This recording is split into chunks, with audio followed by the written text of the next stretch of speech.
Alright, have we milked Five Nights at Freddy's enough? Should we move on? Not yet.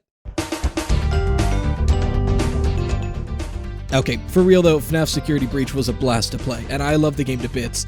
It's probably not a very good game objectively though, but how can we know for sure without putting it through the ringer?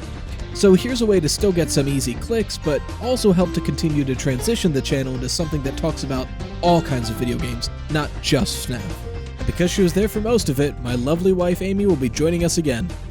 Yay! Hi! I don't know what else to say, so hi it is. Let's review how we do. I'm Rytoast and I really love gaming. Nearly every game I've played, I've loved. Oh, I can freeze time specifically.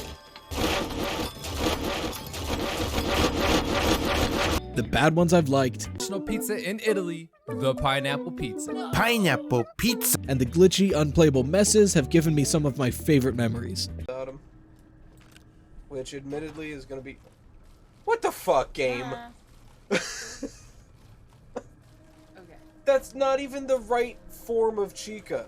So instead of reviewing all games, because that would skew really positive, I'm going to go over my favorite games of all time and ask the question, is this a perfect game? We'll find out by going over 5 categories. First, visuals. How does the game's style add or subtract from the game's vibes? And how well do they pull it off? Does graphical fidelity matter in their style? If it does, how is it? Second, audio. How's the mixing? Can I hear dialogue over sound effects? And if not, is that on purpose? Is the voice acting good? Most importantly for me, how's that soundtrack? Is it appropriate for the game? Would I listen to it later on Spotify because it's so good? Third, feel. How them controls? When I want to jump, do I jump where I'd expect to go? If the controls are hard to use, is that the point of the game? How's the UI? Does it make sense? Fourth, plot. How's that dialogue? Do I like the themes? Do I think the vibe they're going for is pulled off well? Is it funny? Is it not supposed to be funny? And finally, for lack of a better term, Gushability. A 5 bonus points category to make up for lack of stuff elsewhere or to be a cherry on top. There's nothing technical that I can explain here, but it's how well I would gush about this game. For instance, if a game gets a 10 out of 10 in every other category and 5 points here, it'd be one of my favorite games of all time. I'd talk about it with this warm fuzzy feeling inside and I'd just go on and on and on. If it got a 10 out of 10 in every other category but a 0 in this one, oh yeah, that game. It's very well made. Does that make sense? Finally, if a game manages to get a 40 or more, it goes up to the perfect game lounge to chill with the greats. Every other one gets ranked below. Will we ever find a perfect game? Do you think today's game is going to be a perfect game? Let me know your predictions in the comments below. And while you're down there, there's some really cool buttons that say like and subscribe. You should totally find out what those do by pressing them. Thank you. Now let's get into it. Oh, and spoilers ahead, obviously. Skip to here if you want to know the final verdict of the game with as minimal spoilering as possible. There's also a chapter. Already, we have an issue.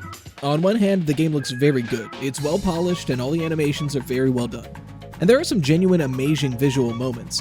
DJ Music Man and Monty's Gator Golf being standouts as great looking events. But on the other hand, did you guys know that this is supposed to be a horror game? Like, this is supposed to be scary. Is there anything scary here? Sure, some of the models can look creepy. Like, I think Roxy's in particular is very good at looking scary, especially once you gouge her eyes out. But the rest of this game, the other broken animatronics, the messed up service bots, Vanny, all of these things that are ostensibly supposed to be frightening just aren't.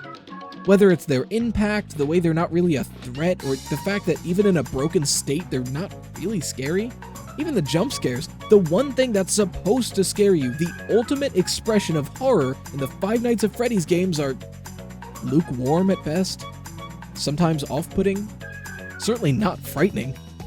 And that's at best. At worst? Alright, that being said, there's a third worse hand that people don't like to talk about hiding behind my back. The glitches. I won't go too deep because the bulk of these glitches will go into the feel category, but there are several visual-only glitches as well. Characters flying by the screen multiple times, whole segments unloading or taking too long to load, and one final nitpick. Was this intentional? Is the Princess Quest arcade game screen supposed to look like this? Because this looks bad. All this to say, I think I have to give the visuals a 4, just under average. Because again, on a technical standpoint, the game looks good. This is by far the best looking FNAF game. But even on a technical front, there are glitches galore, not to mention the lack of anything substantially scary in a horror game. I think the visuals are pretty good from where they came from. They're definitely not the best visuals I've ever seen, but in general, I love the look of the game. This place is definitely somewhere I'd want to visit, minus the murders or whatever. Understand from Rye's aspect that they aren't quite scary for a horror game, but I think I'll give it a bit of a slide for the plot of the game. The glitches are just, well, they're glitches. They're honestly pretty hilarious. Overall, I think I'll rate the visuals a 6 out of 10.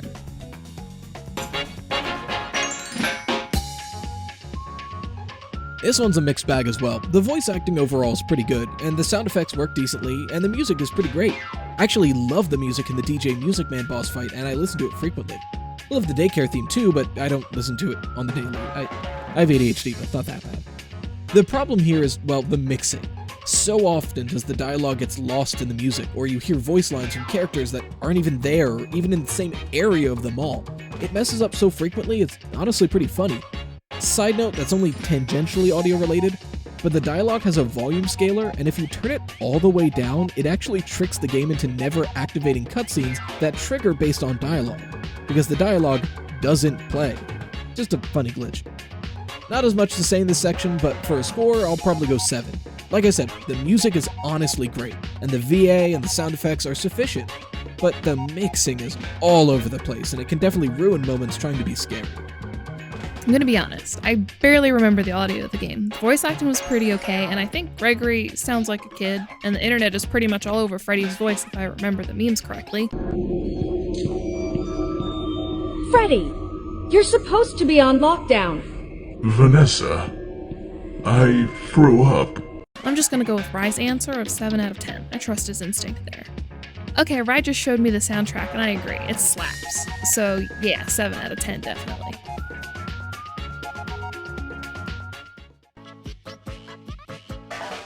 Now this one is where the game is losing most of its points. This game is so broken.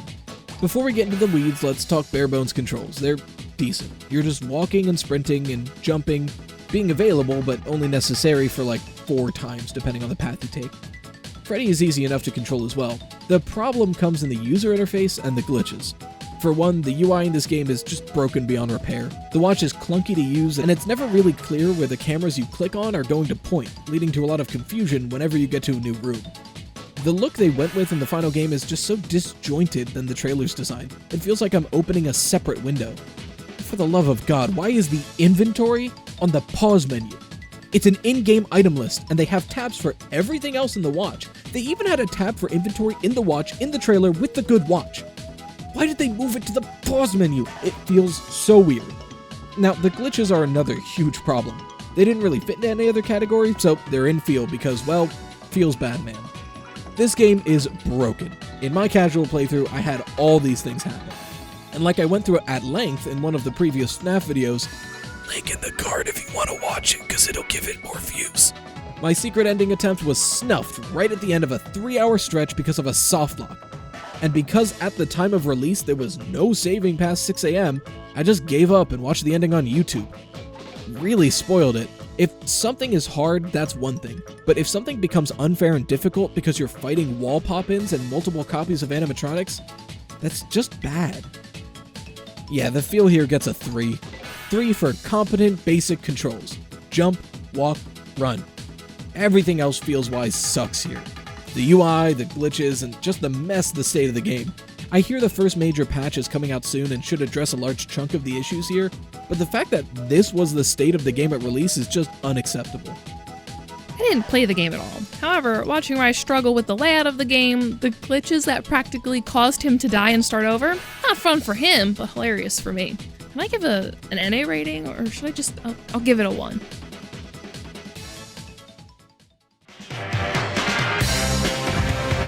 The plot is a weird one for me. So, unlike most other FNAF games, there's an actual story happening other than survive a few nights in a pizza place. But there's one major problem. The story is happening, but it's not happening here.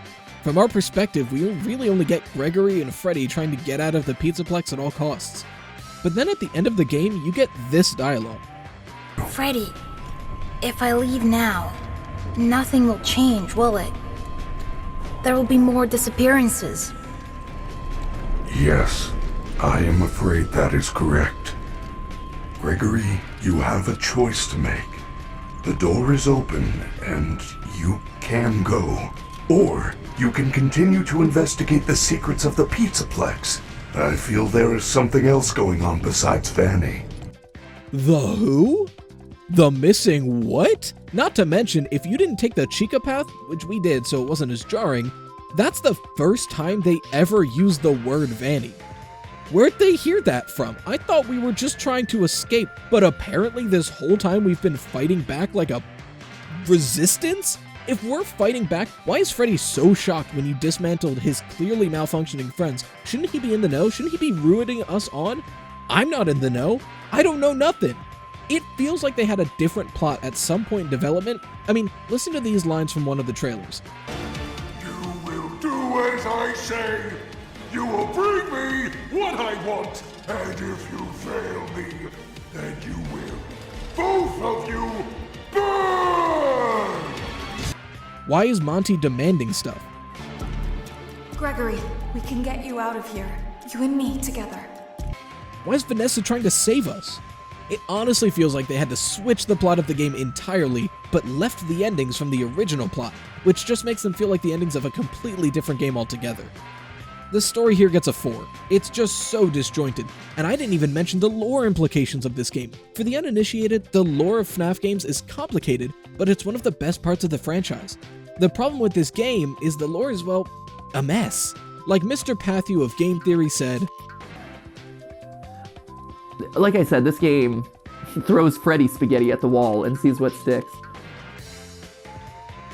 It can't be more than a 4. The plot of this game is a little confusing, but I love hearing Rye explain the FNAF lore to me, and I'll never understand it, and I'll never remember it. It's so confusing, and I really have no idea what the game is about, but I'll give it a 5 out of 10, because FNAF. As far as gushability goes, it's kind of complicated. I do gush about the game a lot, but it's kind of in a negative sense. Like, I go on and on about the problems I have with this game. I do love the game, but kind of like love to hate. Like The Room, if that makes sense. I guess a 2? Yeah, 2 feels right. I refuse to call this category Gushability? I like Je ne sais quoi better. I like watching Rye play it, and the glitches are fun to watch. I'll never play FNAF games because I'm too scared to, unless someone pays me a lot of money. I'll give it 1 bonus point, because it's funny. Alright, so with that being said, the final score out of a possible 40 points for Five Nights at Freddy's Security Breach is 20! Right in the middle, and not even close to being considered a perfect game. But, like, is anyone surprised? Don't get me wrong, like I said, I love this game, and I'm gonna play it again soon. But objectively, it's not good. It's so hard to play, it's so hard to look at. It's not scary in the slightest. The only time I genuinely jumped was the fucking map bot. Oh, Jesus. Please take this map. God, every time. But I do love it. It holds a special place in my heart. But that place is miles away from the perfect game lounge. Let me hear your thoughts, though. Do you disagree? Think I should have been harsher? Do you actually think this is a perfect game? I'd love to hear that explanation. Regardless, let me know your thoughts in the comments below. Remember to whisper sweet nothings to the like button and pat the subscribe button on the head for being such a good boy. And remember, as always, stay toasty.